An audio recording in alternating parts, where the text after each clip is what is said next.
Faces of Tucson, and I'm super honored to be here with Zach Yentzer. And you were nominated to be on the Faces of Tucson, and you were selected by committee. Great. And we're so excited to have you honored here. And I've known you for a while, and was so excited to be able to get to interview you and ask you some of these questions. Absolutely. So thank you, and yeah. thanks to Tucson, the unknown nominators who got me here. Yeah, it's a cool project. The Face of Tucson's really been, it's fun to watch how this has been growing, and I love this program. So let's talk about why you were nominated. So the Faces of Tucson is about people who are doing and giving back to their community, and they're those people that make our community extra special. And that's something I've loved about living here my whole life, is that the people, if you ask anybody, they'll say, why do you live in Tucson? And they always say the people. And it's true, because the people of Tucson have always been a very accepting group. They've always been a very giving group, a compassionate group. I mean, from my perspective, it's one of those cities where people want to do things for others and help our own community. Agreed. Yeah, and you're one of those people that has stood out. And so you were involved, you're involved in a couple of fun things to talk about, which was the 01 Spotlight, which refers to the zip code 85701. The downtown zip code. Yeah. Yes. Where we are right now, we're at the Tucson Gallery in downtown, because this was a nice quiet space we could talk.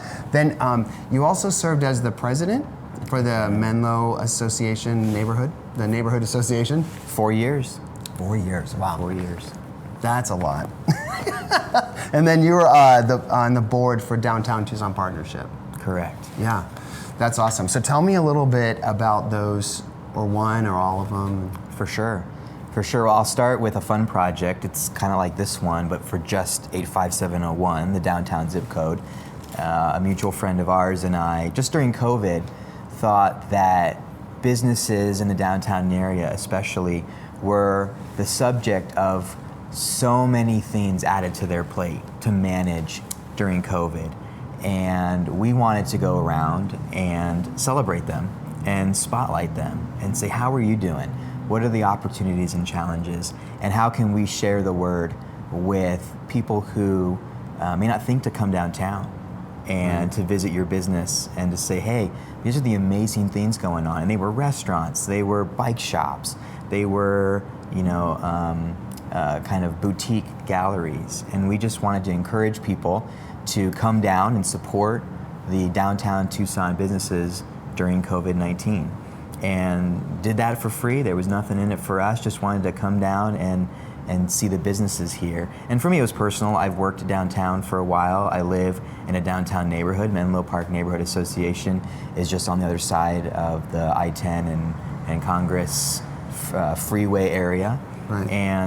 And so one of the things that was on my heart, and I'll stop after this, was, when I was serving on the Downtown Tucson Partnership Board, as we were getting into COVID era, so I think I was on it for about a year or so through COVID, people would say, how do we get people to come downtown? Well, you live downtown, and I live downtown. There's tens of thousands of people who live downtown. And so I thought, why was the narrative based only on people who come down to downtown? There are people for whom downtown is a part of the ecosystem where they live. And so what if we spotlighted all of those things and encourage people to visit the places that really make downtown. Right. Yeah. No. And so it was a video project, I guess I should add that as well. Which is awesome. Yeah. We've lived and worked downtown for, I don't even know how many years. It's been since it was before the streetcar was actually dug up. I remember sitting in my office looking out the road at dirt that was full of water. It was very fun. Right. We had our own little lake here for a while. Right. Yeah, so we've been with you on this excitement of watching this grow and hoping to help all these little businesses, thrive down here. Right. And I also love that you're talking about, wait a second, there's enough people down here in these neighborhoods to actually help these businesses thrive. Right. If they stayed in downtown. And one of the cool things happening now is we're bringing more stuff into downtown to keep people in downtown. That has to be the vision. Yeah. Maybe this is an accidental segue into the Menlo Park side of things, but as the neighborhood president of the Menlo Park Neighborhood Association, I would meet folks who've lived in that neighborhood for generations. And they would tell me, they would say, Zach, when I was your age, or a little younger, they said we would walk through downtown to go to Tucson High. And then on the way back, we'd stop at the pharmacy. and we'd pick up a pair of jeans, and we'd pick up a prescription, and then we'd walk home. And it was interesting to me because, like you, I've gotten to watch the downtown renaissance. But there was a time when downtown was a piece of the day-to-day life. And I think we have to return to that for downtown to be successful. I work downtown. If downtown is only built for people like me who work here, or only built for people who come and visit it as a part of Tucson, that's great.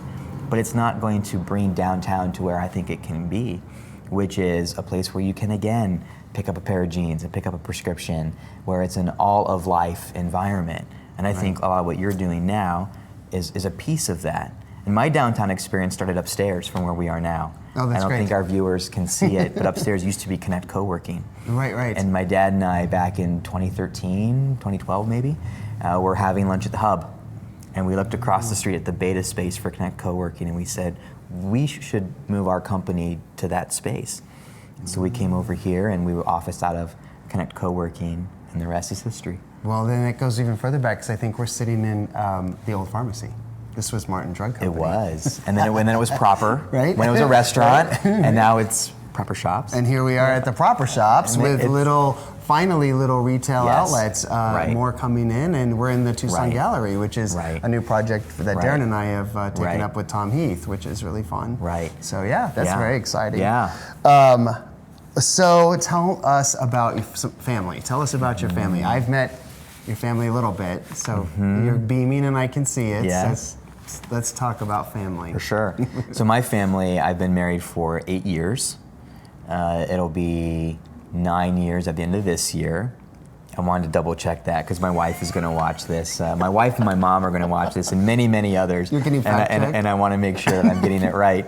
We've been married for 8 years. We have 3 kids, 5 and under. And I don't get paid for that. So. Wow. How come you're not exhausted? Are you? Oh, I'm exhausted, but you find enough way to pump enough coffee in. No, they're amazing. My oldest is in kindergarten. My little guy is in preschool, both in TUSD schools. And TUSD, like every institution, has work to do, but we're having an incredible experience. I just want to shout out our public schools as well, because we're having just an amazing experience with some great teachers who love our kids. And our little guy, our little girl is one and change. Oh. And my wife and I met here in Tucson in high school, and we dated in high school a little bit, and then we kind of stayed friends but weren't dating during college. And then when I came back to Tucson after that, we re-met and rekindled. And which high school? Mountain View. Mountain View. So there's a shout out for Mountain View. Shout out to Mountain View. That's awesome. Okay, next question is, tell us about your current, past, or future career. What do you love most about what you do?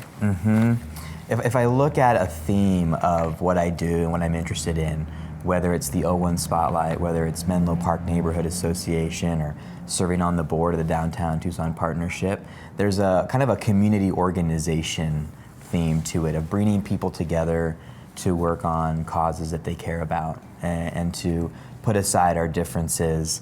And I say that not to be vanilla, because we don't want to talk politics, but there's a lot that can tear us apart. And my interest is, what can we work on that we care about? And we put aside the labels and we get to work. Right. And maybe we'll talk about Menlo Park stuff, but that was a huge theme of bringing a lot of different people together with different priorities to develop a neighborhood plan to basically shape the next 50 years and say, we're going to have hard choices and we're going to have hard decisions and hard conversations, but it's going to be the best thing for all of us. And so I don't know necessarily what the next, what I'll be doing in 10 years, but I think I'll be doing some work of that kind. Right. Where bringing people together to get things done. Yeah. And if I think of what you said, if any community, of all communities, Tucson has they're most capable here. These folks are the ones that can get rid of labels and say, let's work together. Let's make Tucson great. Right. I mean, let's make it fantastic. Let's just build it and make it better. Let's bring this downtown to thriving and have everybody stay here that lives here and have all they need. They don't have to drive any further. That's right. Yeah, that'll be one of the things that I talk about Tucson to the young people I get to connect with. And I have the privilege of connecting with thousands of young professionals a year in Tucson, and those not yet in Tucson who call me and say, tell me about Tucson. And I'll say, look, we're a growing community. We may not have all of the same assets as if you were moving from Minneapolis, as some guy who called me the other day was. I said, but here's the pro to Tucson, and I want you to hear this. I said to him, this is a low barrier community. You can come in and meet beautiful people who are there to help you make your big idea happen. And you can make the relationships in 6 months that'll help you do what you want to do in 6 months here that will take years somewhere else. We don't talk enough about that. And that comes back to the beauty of Tucsonans. There's something really special about that here, especially for young people. Yeah, you know, Darren always says to everyone that when he came and visited Tucson before he made the move, that everybody in Tucson would always try to get everybody to move here. They're like, oh, you need to come move here. And it's so funny because when he started saying that, I started recognizing that everywhere. Right. No matter where I would go, you'd hear somebody going, you should move to Tucson. Right, Because we bring them in. Right. And yeah, it's really awesome. So tell us, what are a couple of your favorite restaurants? So I'm a Menlo Park guy. I gotta be a homer. Yeah. Sace, Yeah. I think is a great story, and it's great food. Sace started out as a food truck, and their first real big start as a non-food truck business was in Menlo Park. Right. So Sace is a huge favorite. Man, on other parts of town, my wife and I really like Olay up on the north side. I think it's Olay. La Cholla and Orange Grove. What kind of food is Olay? It's a Mexican restaurant. Oh, nice. Yeah. Good. Okay, so how long have you lived and worked in our community? I think you hit on that before, but for the sake of making sure our answers are all the same as all. For sure, I appreciate all that. interviews. The short answer is moved to the Tucson area in 2002. Oh. We followed family out here. So I did middle school and high school here. And then I went away for college, like a lot of young people do. And then I came back in 2012. And so for the last really 10, 11 years have been my most active years across many different sectors and areas in Tucson. Nice. So who's one of the most interesting people you've met here in Tucson? Wow, that's a great question. Just one of them. Besides you, right? Yeah, right. We'll definitely go with interesting. That's a different take on interesting. Right, man. I'm trying to think of. I won't just pick one person. I'll pick a group of people that I met in Menlo Park, of people who have spent generations really trying to preserve and shape the future of the community, kind of the activists and the organizers and the history there of people who would really surprise you when you dig into their history, who they are and what they care about, but people who have said, we want Menlo Park to be served well and to be preserved well. Nice. And there's about 3 or 4 of those people I'm thinking about, but to dig into their history has been really interesting. Nice. Okay, so if you could travel anywhere in the world right now, where would you go? Yes. I'm trying to think of the name of it. I really want to go there, even though I can't remember it. What is that beautiful lake in Canada? It's the famous one. Darren's behind the camera. Darren, do you know what the beautiful lake is in Canada? We're all speechless right now. Maybe I'll give you my head. second one. Okay. I spent some time in Eastern Europe in college, and I would love to go back. And I spent a lot of it kind of around the Balkans, but I would love to go north and visit Romania and Hungary and Eastern Europe, kind of the top half of it that I didn't get to visit. Us too. I've never made it to Western Europe. And I don't want to say it's overrated, but people who haven't been to Eastern Europe are missing out. Beautiful people, low cost of travel, beautiful spaces. I spent a lot of time in kind of the southeast. I want to do more northeast. Yeah, us too. Favorite movie? Favorite movie? Man, One of them. A Beautiful Mind. Love it. Favorite TV show? Favorite TV show? Friends. Friends. Perfect. Friends. I represent all of my millennials out there, right? Wait, is it? Okay, yeah. They're probably more Gen X now. That's awesome. Always Gen X, but I think millennials grew up watching that and resonate with it. one piece of great advice you would give to people? Yep. Advice from my dad. He who has all the answers is not up to date on the questions. Nice. And I think that applies to every area of life. If you meet someone who has all the answers, they haven't asked all the right questions. Yeah, they're not up to date. I love that. Yes. Yeah, because things do change very fast. For sure. Something on your bucket list. On my bucket list. Wow, man, these are really good questions. These are really good questions. I love to travel, and I think I would like to, I just mentioned Eastern Europe. I'd love to do a Western Europe trip. I'd love to spend 10 days in France. Me too. Yeah. We just talked about that last night. Yeah. Yeah. Current or former local business that makes you feel most nostalgic about Tucson? Wow. Man. You should have given me these questions ahead of time. No, I could have. We're doing round fast questions. We're doing that. First, what comes to your mind? I could have thought about it. Business that makes you feel nostalgic about Tucson. Yeah. Man. As I'm talking, I'll probably come up with one, but I think in downtown there's been a really good adaptive reuse program where, or maybe I'll say adaptive renewal, where there are these really old spaces that are renewed.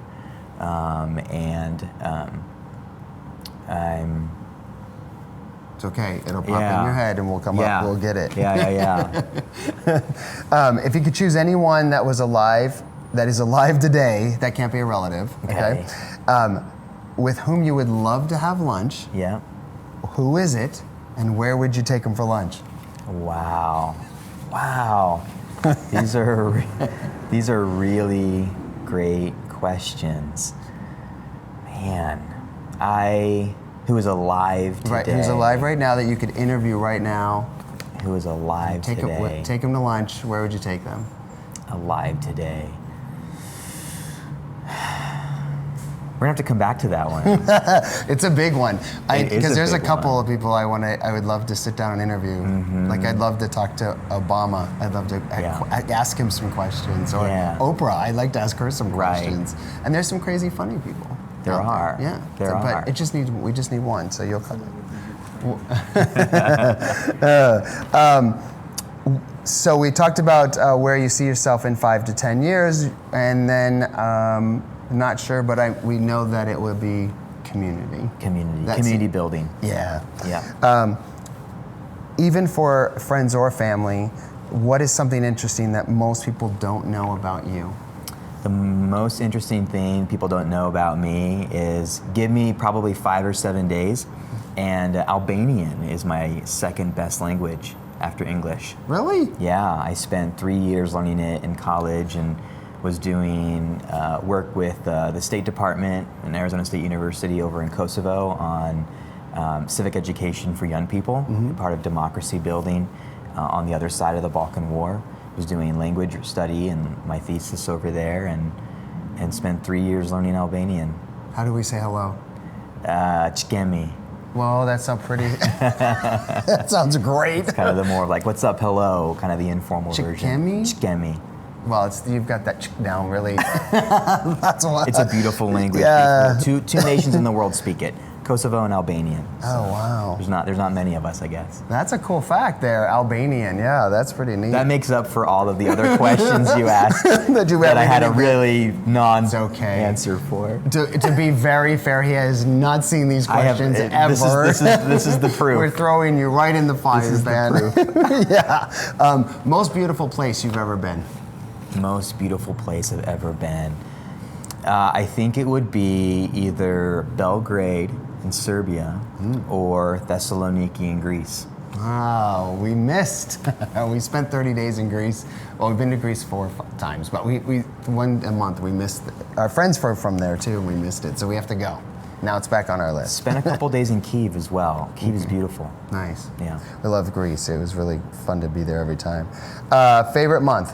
Favorite month is June. It's my wife's birthday. Nice. That's a great answer. That was for you. Favorite holiday? Favorite holiday? Wife's birthday. No, we already covered that base. Thanksgiving. Thanksgiving Nice. is by far our family's favorite holiday. What's the best single day on the calendar? The best single day.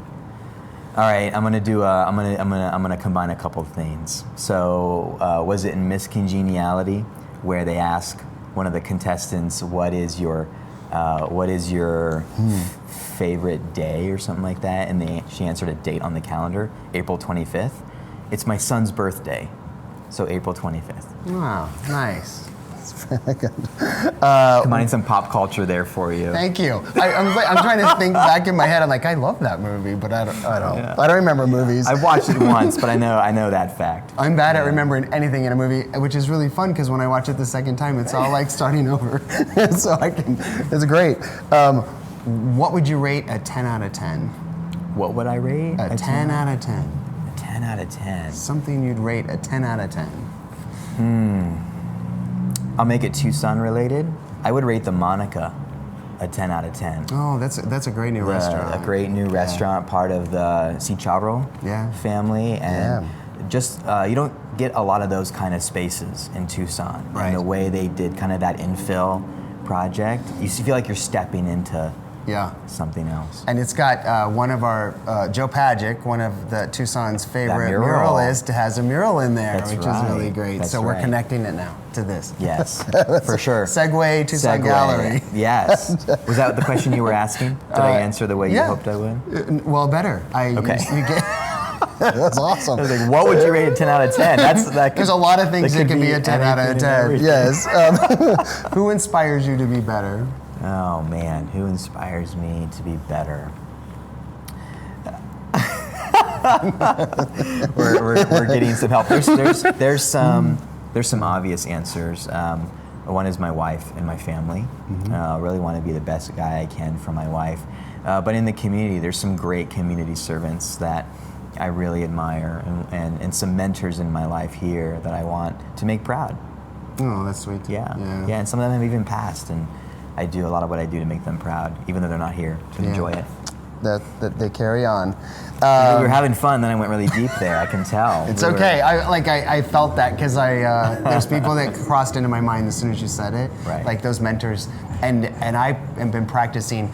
I've got to call them while they're here, and tell them you've made this impression on my life, and you changed my life, and let them know, because there's so many that have no idea what they did with some simple sentence or act of kindness, and it changed you. That happened last year. Yeah. I missed a moment to call a dear mentor of mine, and he passed 2 weeks later. Yeah. So here's our lesson. You gotta do it. Yeah, you gotta do it. And it's a beautiful thing to do, is to say thank you. So now back to laughing. Okay, laughing. I hope you have a light question. I hope you don't make me laugh with this next question, because that could be bad. 2 of your favorite smells. Two of my favorite smells. This one is a Homer Tucson answer. The creosote when it rains, you cannot beat it. Yep. As cliche as it is, Nope, I guess that'd be number one. Number two, I grew up sailing. I grew up in Pennsylvania, and the first third of my life was around copious amounts of water, which we don't have here. And my dad had a sailboat, a little dinghy. So I learned how to sail on Lake Nakamixon in Pennsylvania. And the smell of water, like lake water, not just rainwater, but lakes and rivers, and you just can't beat it. Are you a water sign? I don't know. My birthday is in October. I'm a Scorpio, and I have no idea what that means. But if you do, no, I don't. Is it a water sign? We're hearing breaking. It's a water sign. All right. So finally, last question: what 3 words or 3 phrases come to mind when you think of the word home? Safety, vulnerability, and comfort. Very beautiful. I love vulnerability. Yeah. That is about being safe. Yeah. Yeah. That's I read lovely. this the other day, that everyone in your life except your life partner or your spouse have to love you, but that life partner or your wife or your husband love you because they made a choice to. Yeah. And I think that provides a lot of safety and authenticity and vulnerability that you can have at home that you can't have somewhere else. It does. Ah, that's a great answer. All right, you redeemed yourself at the end there. Appreciate it. That was amazing. We're not even going to go back to those because I redeemed myself enough. We're good. Honestly, if you go back, I'm probably going to look at you with a blank stare. What nostalgic business? No. I am enjoying this, though. I would love to keep chatting with you. I'm sorry the questions are over. The questions are a blast, and you're a blast. I'm so excited to have you here and have you on the Faces of Tucson. Thank you. And thank you for doing everything you do for us. And Thank you. And we are very excited to see what you have in store next. Appreciate it. Thanks, Zach. Thank you. Appreciate you.